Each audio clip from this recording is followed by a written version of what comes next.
వరదల ఉధృతి కారణంగా పలు రైళ్లను మహిబాద్ రైల్వే స్టేషన్లో నిలిపివేశారు.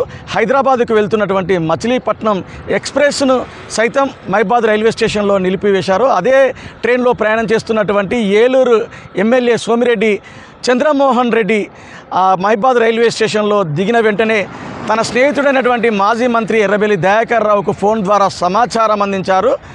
అతను అక్కడ ఉన్నటువంటి మహిబాద్ మున్సిపల్ చైర్మన్ రామ్మోహన్ రెడ్డికి, అదేవిధంగా మాజీ ఎమ్మెల్యే బండి పుల్లేకు సమాచారం అందించారు. ఇద్దరు కూడా ఏలూరు ఎమ్మెల్యే సోమిరెడ్డి చంద్రమోహన్ రెడ్డిని రిసీవ్ చేసుకొని అతనికి వసతి కల్పించారు.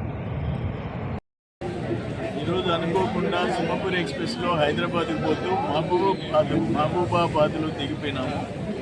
మా పాత మిత్రుడు దయాకర్రావు గారికి ఫోన్ చేసిన, ఆయన మా ఫ్రెండ్స్ అందరినీ పంపించాడు. ఫైనల్గా మేము అందరం మా ఫ్రెండ్స్తో కూడా కలిసి రామ్మోహన్ రావు గారు, డాక్టర్ పాల్వాయి రామ్మోహన్ రావు గారు డాక్టర్ గారి ఇంట్లో ఫ్రెష్ అప్ అయ్యి బ్రేక్ఫాస్ట్ చేసి వచ్చాం. ఇంత లోపల మా పుల్లయ్య గారు ఎక్స్ఎమ్మెల్యే, నాతో కూడా ఆయన ఎమ్మెల్యేగా ఉన్నాడు.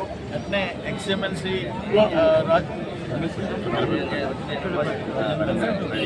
తెక్కలపల్లి రాజేంద్రరావు గారు, రవీంద్రరావు గారు ఎక్స్ఎమ్మెల్సీ గారు కూడా వచ్చి కలిసినారు. ఎమ్మెల్సీ గారు వచ్చి కలిశారు. రామచంద్రరావు పార్లమెంటరీ ఇన్ఛార్జ్ టీడీపీ, ఆయన కూడా వచ్చి కలిశారు. అట్లే వైస్ చైర్మన్ వెంకన్న గారు, ఆన్లైన్ వెంకన్న గారు, వైస్ ప్రెసిడెంట్ ప్రేమ్చంద్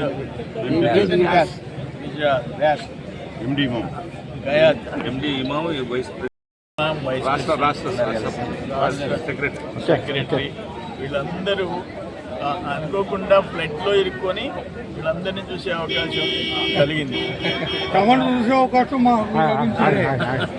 అందరూ క్లోజ్ చేసి ప్రేమగా చూసి మళ్ళీ రైలు ఎక్కిస్తున్నారు. వాళ్ళందరికీ నేను రుణపడి ఉంటాను.